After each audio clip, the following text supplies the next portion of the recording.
Mira, se puede comenzar. Muchas gracias, doctor Alfredo. Bueno, hoy día vamos a hablar sobre el rol de la ecografía cerebral y el Doppler en pediatría, ¿no? Sí, como ha dicho el doctor Alfredo, la ecografía cerebral tiene ya un lugar bien ganado en el grupo recién nacidos y lactante pequeño, pero en un lactante hasta el año podemos todavía hacer ecografías cerebrales por ventana transfontanelar y podemos usar inclusive las otras ventanas luego en diferentes edades, ¿no? Por ejemplo, las ventanas temporales, la ventana occipital. Vamos a conversar principalmente del rol de la ecografía en el grupo pequeñito de recién nacidos y el grupo de lactante pequeño, pero a lo largo de toda la edad pediátrica, la ecografía cerebral y con Doppler inclusive, porque el Doppler nos ayuda no tan solo para los fenómenos vasculares en sí, tipo infarto, sino para algún otro estudio de otras patologías en sí, ¿no? Entonces, vamos a empezar. A ver si se me cuelga. Ay, creo que se me movió. Dame un segundito. Creo que se me movió la expo. Dame un minutito. Voy a pararle un ratito porque creo que se me movió y estoy presentando otra que no es. Creo que estoy presentando la que no es. Tranquila, tranquila, tranquila. Sí, estoy presentando la que no es. Por razón yo dije, porque tengo dos. Dame un minutito.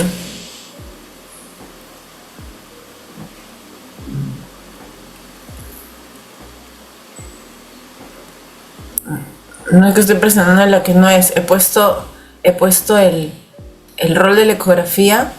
Lo he puesto a la mitad de la exposición. A la mitad de la exposición, pequeño error. Pequeño error. Ahora sí. Ahora sí vamos a empezar. Bueno, la ecografía cerebral, principalmente por la ventana transfontanelar, tenemos una gran ventaja que es la fontanela anterior, ¿no? La fontanela anterior en el nacimiento tiene un tamaño entre 2,5 y 3 centímetros y tiene el cierre aproximadamente entre el año entre el año y el año y medio, haciendo un pico máximo de cierre a los 2 años, ¿no? Entonces, tenemos una ventana transfontanelar muy grande por la cual podemos hacer estudio en el lactante pequeño, ¿no? Es más, un factor de riesgo, un tip en pediatría llama mucho la atención, más allá del control de crecimiento craneal, que un bebé dentro del año tenga cierre precoz de fontanela anterior, ¿no?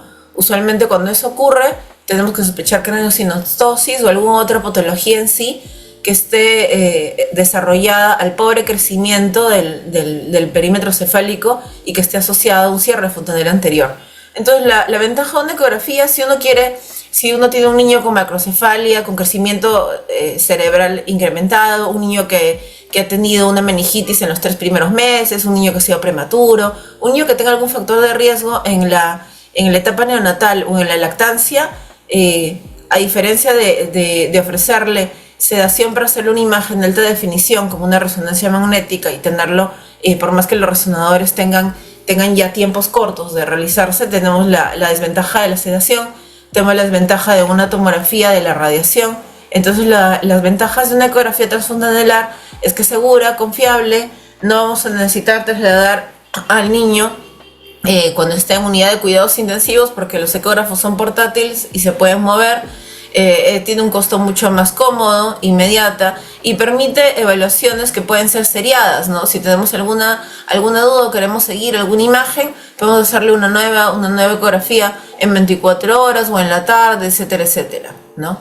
El problema es que no permite una cronología de las lesiones. Si tenemos una lesión vascular hemorrágica, no nos puede decir en qué momento ocurrió, ¿no? No excluye ni siquiera ni demuestra alguna patología a largo plazo, ¿no? Si encontramos una hemorragia, una isquemia o encontramos alguna malformación estructural, no podemos hacer una correlación con un pronóstico a largo plazo.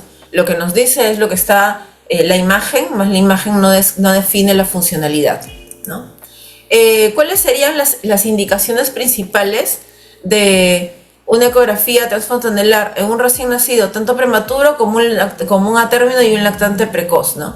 Si, en un prematuro, buscar hallazgos de un seguimiento de una encefalopatía hipóxica isquémica, hemorragia intraventricular en cualquiera de sus grados, ¿no? Asociarlo a malformación del sistema nervioso central. Para el estudio de niños que tengan facomatosis inicial, la ecografía transfontanelar tiene un uso muy importante. Entonces, como primer punto vamos a tener al pediatra, ¿no? El pediatra revisa un niño sano y de pronto encuentra que este niño tiene manchas blancas o tiene múltiples nevos, o puede tener también manchas café con leche. Entonces, si es un lactante pequeño, la primera imagen que podría pedir es una ecografía cerebral, ¿no? Incluyendo el estudio Doppler, para hacer seguimiento de las infecciones del sistema nervioso central. Si tenemos un bebé que es una sepsis severa y está haciendo una coagulación intravascular diseminada o está haciendo un trastorno de coagulación, algo que podemos tener en la cama es un ecógrafo para poderle hacer una ecografía transfontanelar y hacerle seguimiento, porque con el Doppler podemos ver si realmente tiene un índice de resistencia muy alto y estamos ante una presión intracraneal muy severa, ¿no? O estamos teniendo un hipoflujo. Entonces, realmente tiene muchas utilidades, ¿no?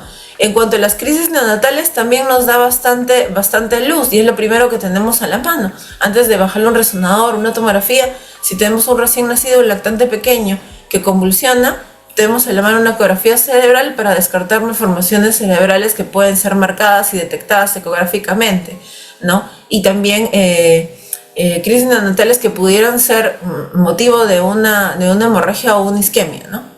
Y también para el control de un paciente neuroquirúrgico, un paciente que ha sido operado de hidrocefalia o un paciente que va a ser operado de hidrocefalia, tiene a la mano una ecografía cerebral para poder ver algunas alteraciones, si es que está haciendo alguna complicación isquémica, hemorrágica, si tiene descenso de amígdalas, si tiene un Chiari, también la podemos ver por ecografía, y podemos también hacer seguimiento del posoperatorio inmediato.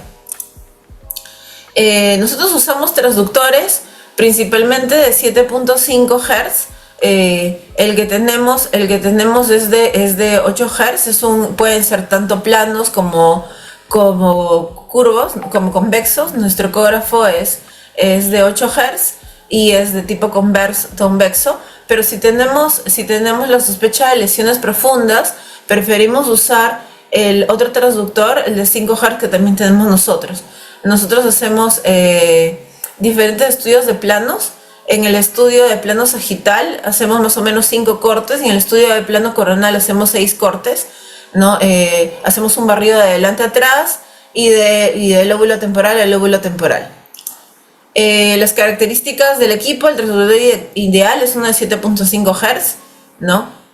Para pacientes muy prematuros o cabezas pequeñas, inclusive hay uno de 10 Hz que es como un lapicero, que es muy chiquito, ¿no? Y en pacientes con cabello abundante o que tienen estructuras profundas, preferimos usar el de 5 Hz, ¿no? La muesca debe estar colocada en el corte coronal hacia derecha y en el plano axial hacia adelante, como mirando hacia la nariz, ¿no? Para poder tener, si tenemos el transductor hacia la derecha, como vemos ahí en la imagen debajo de la ecografía, y con un buen transductor y con un buen equipo de buena resolución podemos ver muy bien las estructuras, como vemos ahí, ¿no? Inclusive podríamos hacer en esa ecografía, ¿qué es lo característico de esta ecografía, ¿no? Que está muy marcado el opérculo, ¿no? Entonces ahí y que no vemos muchas circunvoluciones. Entonces esa ecografía es de un bebé de 28 semanas. Entonces la ecografía también tiene utilidad para establecer edad gestacional en prematuros. Nosotros podemos hacerle seguimiento ecográfico, y por ejemplo los bebés que tienen duda en la fecha de última regla, etcétera,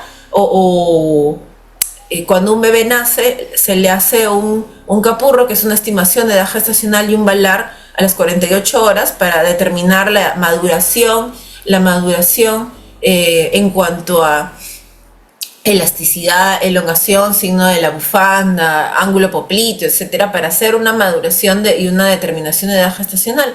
Pero también podemos usar estimación de la edad gestacional por ecografía, ¿no? En la visión, como dije, va hacia adelante, dirigido hacia la nariz, y hacemos un barrido de izquierda a derecha, ¿no? de temporal a temporal. Y aquí, si vemos, también tenemos un bebé que también es prematuro, ¿no? Porque acá tenemos la circunvolución pericallosa.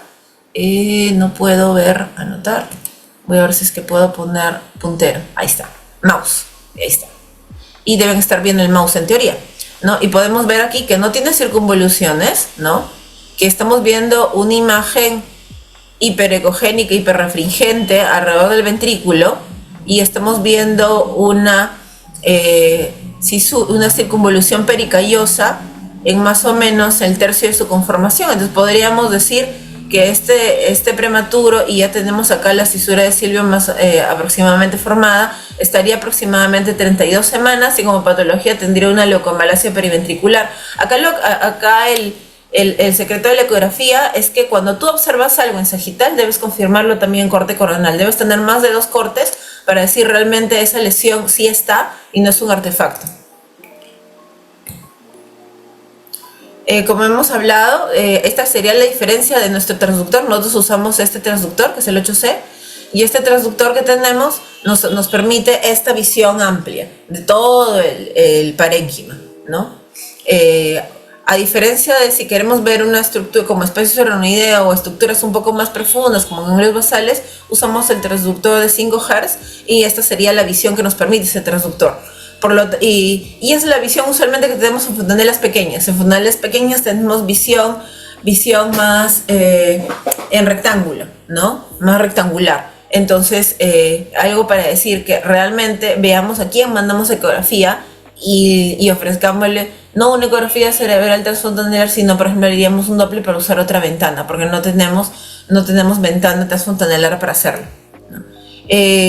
La otra ventana, por ejemplo, la ventana que podríamos usar, la temporal, es una ventana que usa el otro transductor, el de 5 Hz, y nos permite observar muy bien el polígono de Willis, como vemos aquí, y este es el corte, la mirada que tendríamos, ¿no? Esa mirada trapezoidal que nos permitiría muy bien el polígono de Willis, y es muy importante, por ejemplo, para el estudio de hipertensión endocraniana, e inclusive para el estudio de muerte encefálica. Lo que tenemos que tener que la sustancia gris es hipoecogénica y la sustancia blanca es hiperecogénica, ¿no? Entonces vamos a ver la sustancia gris más oscura y la sustancia blanca más ploma claro, ¿no? Pero cuando este patrón se va a invertir, o sea, cuando vemos la sustancia gris más hiperecogénica y la sustancia blanca más hipoecogénica, ahí hay algo patológico, ¿no? Entonces ahí hay algo patológico. Entonces podríamos estar ante un edema cerebral o podríamos estar ante otra patología. Lo importante es ver si es que las estructuras son simétricas en ambos hemisferios y tener en cuenta cuando hay alguna alteración bilateral. Los cortes que hacemos en sagital, como les dije, hacemos 6 cortes, ¿no? Para ver acá los lóbulos frontales. Luego vemos los ventrículos laterales. El tercer corte es el corte donde vemos tercer ventrículo. El cuarto corte nos permite ver cuarto ventrículo, tercer ventrículo y ventrículos laterales.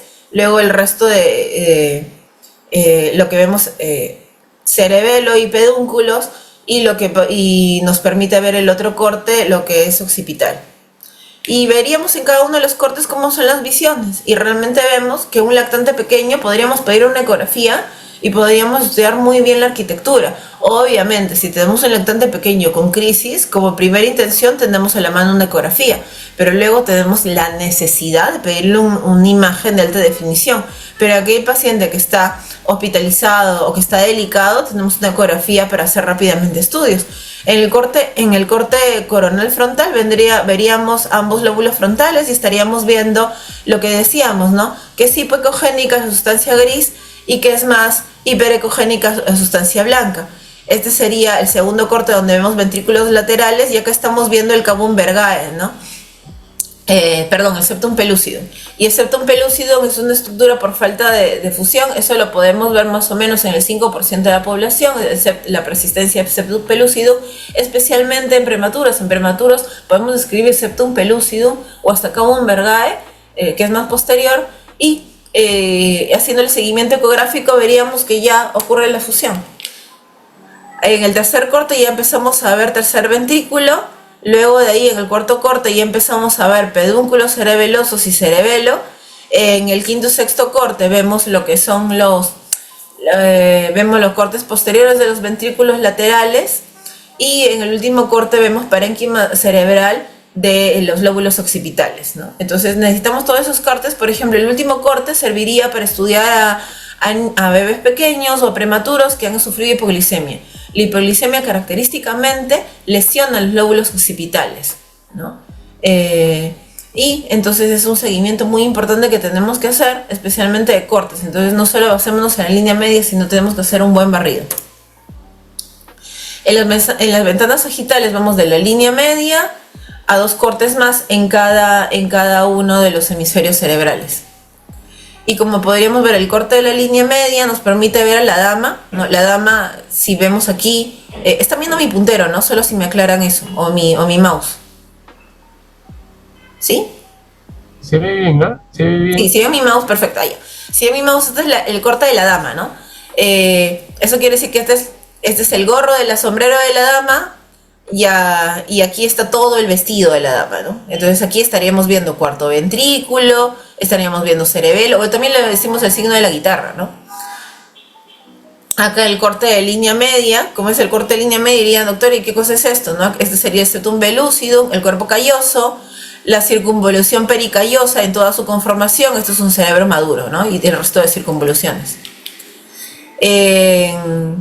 Bueno, y acá en otro corte, en la vista anteroposterior, ¿no? De un cerebro maduro. En el corte lateral, lo que veríamos aquí es el núcleo caudado, ¿no? El núcleo caudado y el tálamo, ¿no? Abrazados del plexo coroideo, y aquí este corte es muy importante para el estudio de prematuros y la hemorragia intraventricular. La hemorragia intraventricular ocurre aquí en el espacio entre el caudado talámico, ¿no? Entonces, si vemos en ecografía una muesca, una hiperecogenicidad, una hiperrefringencia, o sea, una imagen blanca, ¿no? Entonces diríamos, este bebé tiene una hemorragia intraventricular grado 1.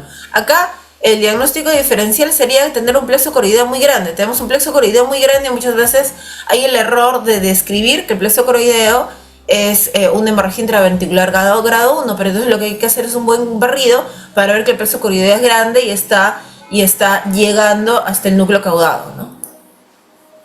En los diferentes cortes sagitales veríamos corte de línea media, primer corte lateral, acá estaríamos viendo un septum pellucidum, ¿no? Aquí estaríamos viendo un corte sagital hacia los temporales, y vemos muy bien cómo acá estamos viendo el núcleo caudado, el tálamo. Acá vemos, mira, toda lo que es la cisura de Silvio, un poco del lóbulo de la ínsula, ¿no? Y acá podemos ver muy bien, si es que tenemos un buen barrido, el lóbulo temporal, ¿no? El uso, como describí, de la ecografía transfontanelar es para ver la maduración normal del sistema nervioso, y de menos a más surcos y cisuras tenemos de menor edad gestacional a mayor edad gestacional. Entonces lo que podríamos decir, por ejemplo, aquí, ¿no? Tenemos una cisura de Silvio, un cerebro en 8, ¿no? Aquí estaríamos hablando de un cerebro en 8 y con pocas circunvoluciones, como vemos aquí, ¿no? Una circunvolución, otra circunvolución, poquísimas circunvoluciones. Muchos podrían decirme, se parece a un cerebro lisencefálico, paquigírico, pero no, es un cerebro de un bebé de 24 semanas, ¿no? Entonces, a las 24 semanas el cerebro se ve así, y uno tiene que tener la memoria ecográfica para ver, pero luego vamos a mostrar también cómo podemos y qué reparos anatómicos podemos tener para edad gestacional, ¿no? Y conforme vamos incrementando la edad, podemos ver el surco parieto-occipital, la cisterna magna, el cuarto ventrículo, acá lo que es el septum pellucidum, el cuerpo calloso, ¿no? La cisura pericallosa, ¿no? El giro singular. En cuanto a la edad gestacional, ¿no? Lo que tenemos también que tener en cuenta es que a menor edad gestacional, aparte de tener menor circunvoluciones, algo que también debería llamar la atención, que los ganglios basales son más hiperecogénicos, ¿no? O sea, si bien es cierto, hablábamos que la sustancia blanca es más hiperecogénica que la sustancia gris, los ganglios basales a menor edad gestacional son hiperecogénicos, y eso podría dar la falsa imagen de un pseudo sangrado, y eso también habría que tenerlo en cuenta. Si nos damos cuenta, tenemos a la izquierda una ecografía de un prematuro extremo y a la derecha una ecografía de un recién nacido a término. Los ventrículos laterales van disminuyendo su grosor y anchura mediante más edad gestacional tenemos, también para ver el gran crecimiento de la masa encefálica, ¿no? Y la especialización, aquí podemos ver los hipocampos, ¿no? Los lóbulos temporales con los hipocampos, la cisura de Silvio, el lóbulo de la ínsula, ¿no? Entonces la ecografía cerebral de buena definición nos permite tener muchos datos, ¿no? Como vemos de cerebro, miren, en cuanto a la circunvolución pericallosa, 28-29 semanas se va formando, 30-31 empieza a subir furcación, ¿no? Y así, mediante los reparos anatómicos, podríamos establecer edad gestacional a diferentes edades gestacionales. En cuanto a la maduración cerebral, ya una cosa es la teoría y otra cosa es lo real, ¿no? A las 24 semanas, ¿cómo podría verse el cerebro en un corte sagital del lóbulo temporal? Debería verse totalmente liso. ¿Cómo ya se vería a las 28 semanas, ¿no? Con el empezar de la formación de la cisura de Silvio, ¿no? Como a las 30 semanas hay una mayor conformación de Silvio y ya estamos viendo mejor el lóbulo de la ínsula, y cómo terminamos con un cerebro a las 38 semanas donde podemos ver las circunvoluciones temporales, ¿no? Los usos en patologías, en la encefalopatía hipóxico-isquémica, ¿no?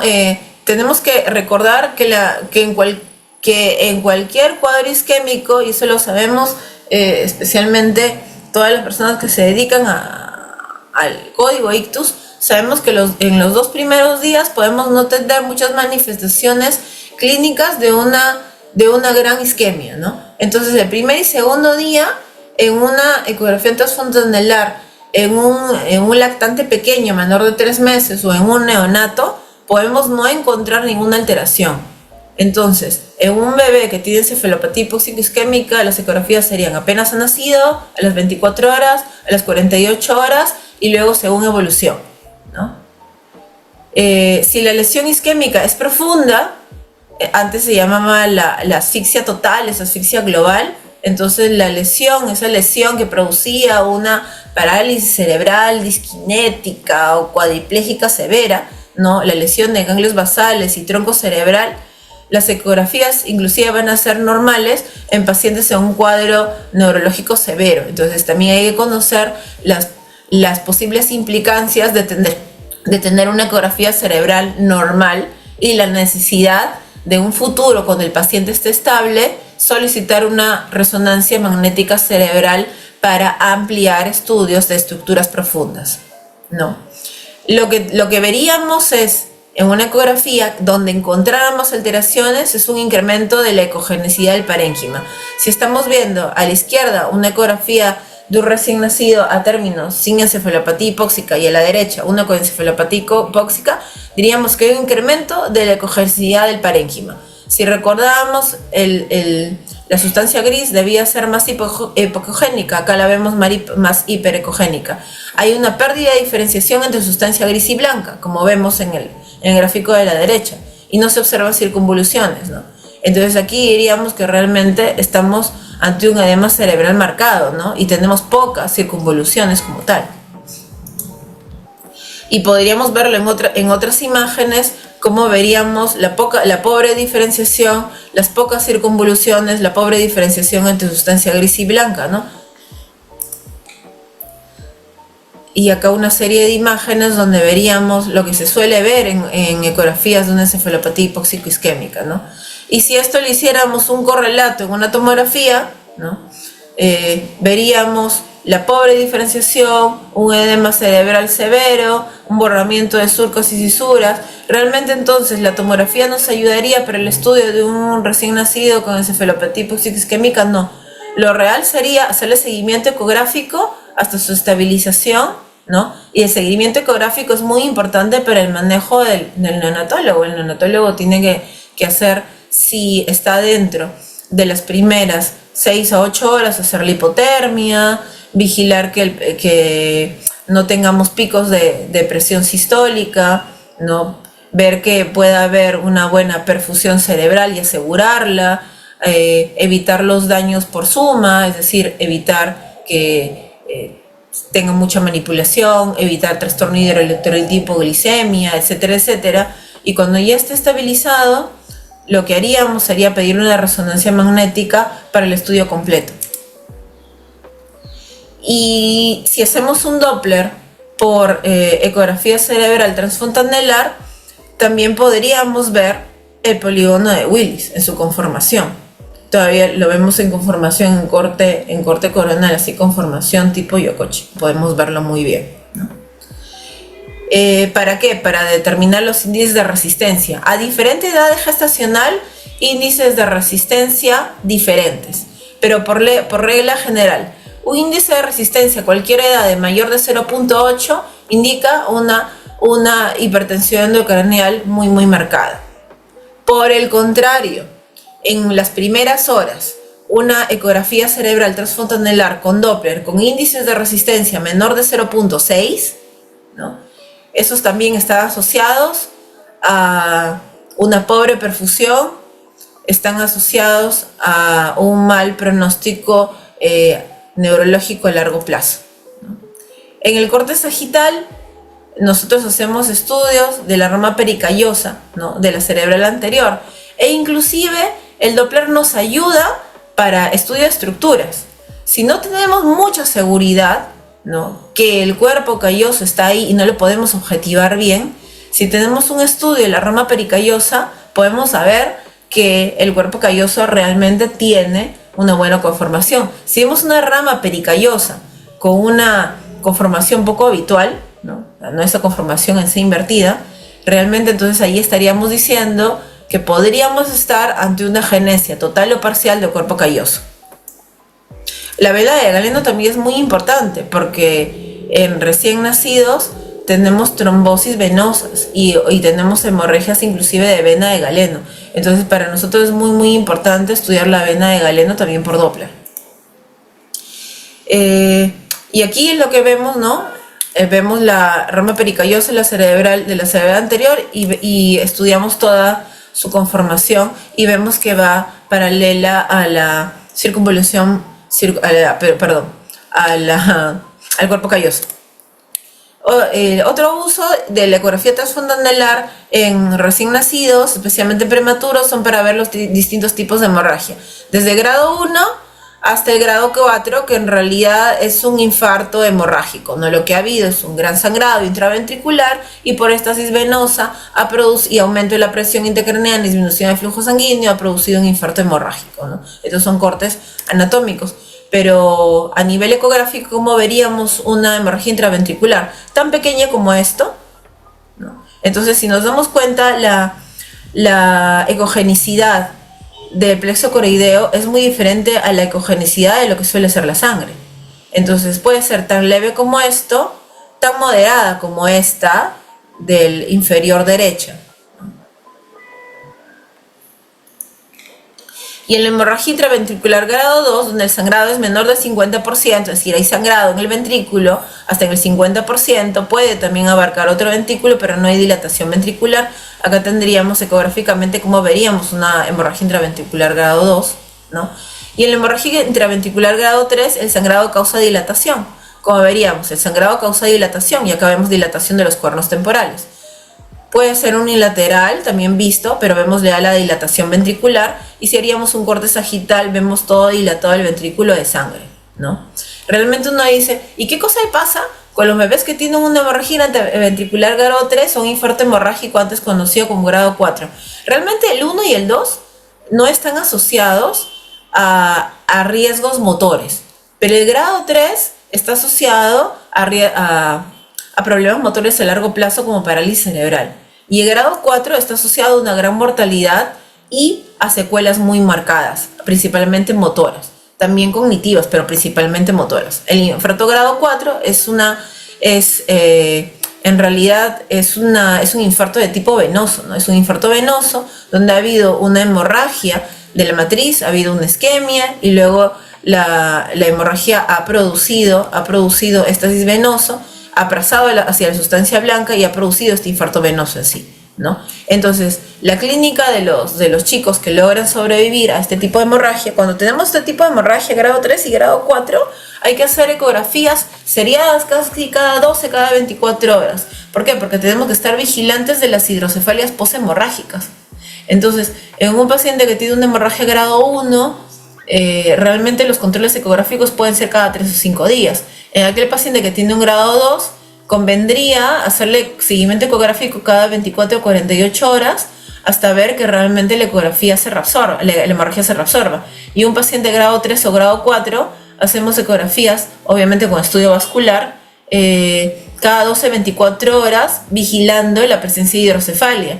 Antes, cuando no teníamos la ecografía a la mano, lo que se decía era, bueno, si está haciendo hidrocefalia, hay que medir el perímetro craneal. Y si el perímetro craneal está aumentando, está haciendo hidrocefalia. Pero realmente el cerebro es bien complaciente. Entonces, pueden haber bebés que tengan grandes dilataciones ventriculares con lesión de sustancia blanca y no tener crecimiento craneal. Y estar realmente en una hipertensión endocraniana bien marcada por esta hidrocefalia, ¿no? Entonces realmente la ecografía en unidades de cuidados intensivos de lactantes pequeños es muy importante, ¿no? Acá vemos otras imágenes de cómo se ve la hemorragia grado 4 o hemorragia intraventricular con infarto hemorrágico periventricular, ¿no? Tiene estas imágenes que pueden ser tan marcadas, ¿no? En cortes coronales anteriores, posteriores, y como estas otras imágenes a distintas edades gestacionales. Acá estaríamos viendo la imagen inferior, estaríamos viendo un prematuro como de 30 semanas. Este sería acá están bien formados los hipocampos, acá ya tendríamos entre 32 y 36 semanas, ¿no? Y acá estaríamos con un recién nacido a término, con un infarto hemorrágico periventricular. Entonces tenemos imágenes ecográficas de distintas edades gestacionales. Y también algo que hay que vigilar en los prematuros, y a veces no hacemos buen estudio, es el cerebelo. El prematuro tiene hemorragias cerebelosas. Entonces, en la descripción de una ecografía con Doppler, uno tiene que describir la arquitectura del cerebelo y tiene que buscar hemorragias cerebelosas. Porque si vemos las parálisis cerebrales son disquinéticas, ¿no? Hemiplégicas, cuadriplégicas y parálisis cerebrales atáxicas. Y las parálisis cerebrales atáxicas son principalmente prematuros que han tenido hemorragia cerebelosa por la prematuridad extrema. En aquellos recién nacidos, prematuros o sometidos a oxígeno, ¿no? Como tienen insuficiencia respiratoria por inmadurez respiratoria, el oxígeno lo que genera son radicales libres. Estos radicales libres lesionan la sustancia blanca periventricular, produciendo leucomalacia periventricular. Esta leucomalacia periventricular tiene diferentes fases, la fase aguda, la fase subaguda y la fase tardía. Entonces, lo que tenemos al inicio es una ecogenicidad incrementada. Entonces, si tenemos ecografías transfrontalizares de seguimiento con Doppler, donde vemos ecogenicidad incrementada, acá tenemos que ponerle Doppler, porque tenemos que ver si es una imagen vascular o no, por la hiperecogenicidad, ¿no? Entonces, si vemos hiperecogenicidad incrementada, debemos hacerle seguimiento, porque luego empezamos a ver ecogenicidad aumentada con formación de futuros quistes y lesión de sustancia blanca, ¿no? Puede haber resolución de las imágenes quísticas en algunos casos, o podemos tener ventriculomegalia posterior o una leucomalacia quística a largo plazo, ¿no? En el grado 1 de leucomalacia, el brillo persiste más de 7 días, por lo tanto, si encontramos una hiperrefringencia, tenemos que seguir haciendo ecografías. En el grado 2, el brillo va a evolucionar a pequeñas imágenes quísticas, ¿no? Que pueden resolverse o no. Entonces, si tenemos imágenes quísticas, hizo quiste, no hay nada que hacer. No, tenemos que seguir viendo si se resuelven o no, tomando en cuenta que la mielinización continúa, ¿no? Entonces, no necesariamente el tener imágenes quísticas en grado 2 es decir, ya se malació todo. La maduración cerebral continúa, la mielinización continúa y podría ser que esos quistes resuelvan. Pero si no resuelven y continúa la lesión de sustancia blanca, quiere decir que la lesión isquémica y de radicales libres ha sido muy marcada. Pasamos una leucomalacia extensa, quística, y luego vemos quistes grandes subcorticales, ¿no? Como podemos verlo aquí. Acá tenemos quistes grandes subcorticales que se verían en la imagen derecha. Y en la imagen del medio veríamos una hiperecogenicidades bilaterales posteriores con algunas imágenes quísticas. Y acá sería el grado 2. El grado 2 tendríamos hiperecogenicidades bilaterales simétricas con algunas imágenes quísticas. Entonces aquí lo que tenemos, y acá dirían, pero doctora, acá usted está viendo los cuernos temporales, ¿por qué se ven? Porque al haber lesión de sustancia blanca, el volumen del parenquima cerebral disminuye y acá hay una compensación de los ventrículos laterales, pero por eso en este grado 2 habría que hacer seguimiento ecográfico, ¿no? Y estos son grados marcados donde vemos, pues, en cortes sagitales, vemos imágenes quísticas por leucomalacias periventriculares marcadas, severas, ¿no? Entonces muchas veces también en unidad de recién nacido hacemos ecografías, la primera ecografía y aunque ya no necesito otra ecografía, no hay que hacerle una ecografía, otra ecografía al día 5, otra ecografía a las 2 semanas, e inclusive habría que hacer una ecografía hasta el momento que ha dejado el oxígeno, para hacer un seguimiento de la posibilidad de tener o no esta leucomalacia periventricular, ¿no? La sustancia blanca normal, recordemos, tiene un discreto brillo, pero no es mayor que el plexo coroideo. En cambio, en la leucomalacia periventricular, el brillo es mayor, que se parece mucho al del plexo coroideo. Entonces ahí diferenciamos de que cuando no es leucomalacia y cuando sí es leucomalacia. Acá vemos lo que normalmente se vería en la imagen de arriba y lo que no se vería en la leucomalacia. Y cuando ya tengamos posibilidad, le hacemos una imagen cerebral, una resonancia magnética. Justo ayer vi un niño que ya tiene 11 años, que ha sido prematuro, que ha tenido leucomalacia, que tuvo una sepsis severa y complicaciones de la prematuridad. Entonces acá diríamos el daño sobre lo ocurrido, ¿no? Tuvo una gran hemorragia transfontanelar, una gran infección e hizo una leucomalacia. E hizo una leucomalacia muy marcada. Acá se veían todo alrededor de la sustancia blanca, se veía hiperintensa en la resonancia magnética y tenía unas grandes imágenes quísticas. Y estas imágenes quísticas nos llevaban toda la lesión. Y este niño no tan solo hace lesión en sustancia blanca, también hace lesión cortical, porque este niño había venido por crisis. Mal estacionado. ¿Vas a quedar o ya te vas? Sí, apagamos. En la hidrocefalia poshemorrágica, el seguimiento, lo que vemos en la hidrocefalia poshemorrágica es la dilatación inicial de los cuernos anteriores, luego vemos la dilatación de los cuernos temporales, y algo característico en la ecografía es que aquel bebé que ha tenido el sangrado, tenemos que medir el espacio subarachnoideo, porque luego en el seguimiento, un signo precoz también es tener poco espacio subarachnoideo. Entonces es muy importante en la ecografía también ver este espacio, el espacio subarachnoideo, y medirlo, porque la disminución del espacio subarachnoideo también nos está diciendo que hay un crecimiento ventricular. En la hidrocefalia tenemos que hacer Doppler definitivamente, porque si tenemos ausencia de flujo diastólico acá, como podemos ver aquí, una ausencia de flujo diastólico es indicativo de una hipertensión endocranial. Entonces estamos ante una hidrocefalia hipertensiva, ¿no? Muchas veces hay dudas. En aquel niño que sea prematuro, que tiene atrofia cerebral, que tiene un cerebro muy chiquito, inmaduro y está con ventrículos que podría ser una hidrocefalia ex vacuo, es compensatoria, pongámosle Doppler. Si en el Doppler vemos que hay una diferencia en el flujo diastólico, realmente estamos aquí haciendo picos sistólicos, estamos ante una hipertensión endocrinal muy marcada, ¿no? También tenemos utilidad de la ecografía transfontanelar, hasta inclusive en pacientes que han tenido traumatismos. En aquellos pacientes que han tenido traumatismos y a veces no pueden ser vistos por radiografía, y tenemos en la mano una ecografía y el niñito, por ejemplo, está intubado o está muy grave, etcétera, etcétera, y no lo podemos movilizar, podemos ver acá una discontinuidad ósea. Y aquellos bebés que han tenido también partos traumáticos, podemos ver cefaliohematomas en ecografía, ¿no? Tenemos que ver que en la ecografía también podemos ver variantes anatómicas, como el cavum de septum pellucidum, el cavum vergae, el velum interpositum, megacisternas magnas, asimetrías ventriculares, clitis del plexo coroideos. El cavum del septum pellucidum es más anterior, como vemos aquí.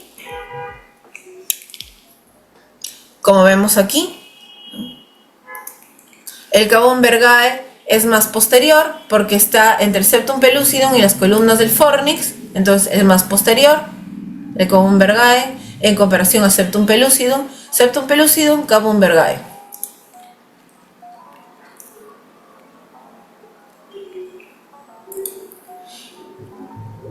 Y aquí podríamos ver también en ecografía un quiste, el interpositum, como quiste interhemisférico, ¿no?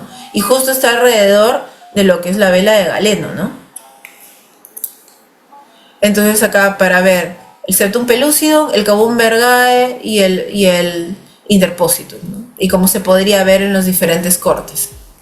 También la ecografía nos ayuda para ver para megacisternas magnas, especialmente en quién lo pedimos, recién nacidos dismórficos o lactantes dismórficos.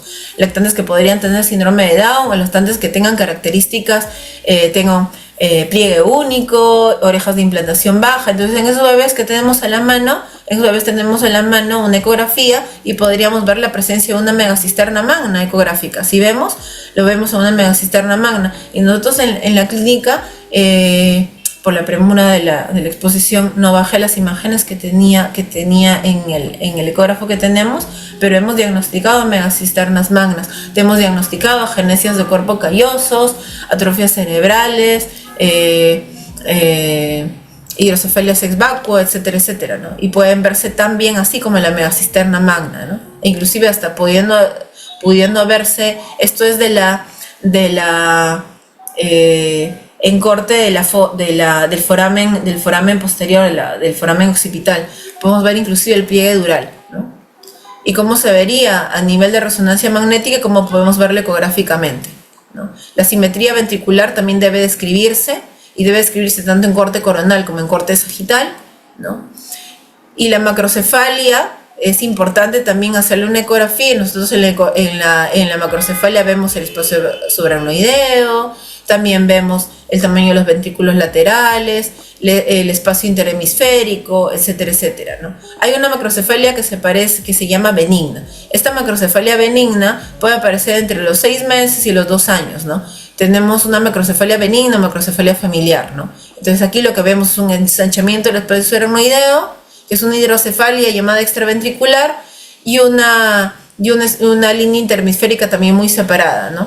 Y entonces, más o menos a los 2 años esto desaparece, ¿no? Entonces muchos de estos niños macrocefálicos, macrocráneos, que no tienen un antecedente familiar de macrocefalia, podemos ampliar una neuroimagen, según cómo vaya el neurodesarrollo, no necesariamente lo haremos, pero podríamos ampliar una neuroimagen, y esto ha sido algo benigno, porque luego vemos que la mielinización de los 2 primeros años continúa, y este agrandamiento del espacio subaracnoideo ya no se ve como tal, ¿no?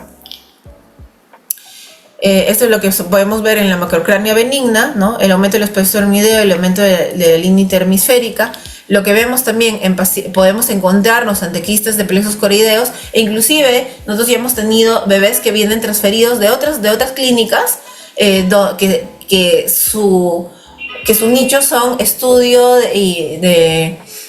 seguimiento de la gestante de riesgo, ¿no? Entonces esta bebé o esta gestante de riesgo nos llega que le han encontrado un quiste de plexo coroideo o una imagen hiperecogénica, y vienen para que nosotros les hagamos el estudio posterior al nacimiento, y podemos encontrar o no el quiste del plexo coroideo, ¿no? Pero lo que habría que ver que los quistes del plexo coroideo que son menos de 10 milímetros no tienen ninguna implicancia, e inclusive podríamos hacerle seguimiento porque muchos de estos resuelven. Si no son parte de un síndrome genético, muchos de estos resuelven y podemos hacer un seguimiento ecográfico. Y también lo que tenemos que ver acá era que cuando uno ve una imagen hiperecogénica, ¿no? Hiperrefringente, tiene que hacerle seguimiento en el otro corte, porque si no lo ve en el otro corte, entonces realmente estamos ante un artefacto, ¿no? Entonces ese artefacto es un artefacto más ecogénico, ¿no? Y por lo tanto podría darnos la falsa imagen de una leucomalacia periventricular sin serla, ¿no? Como estos artefactos, ¿no? Y si lo vemos en otros cortes, no suelen verse. Y bueno, eso sería todo. Gracias.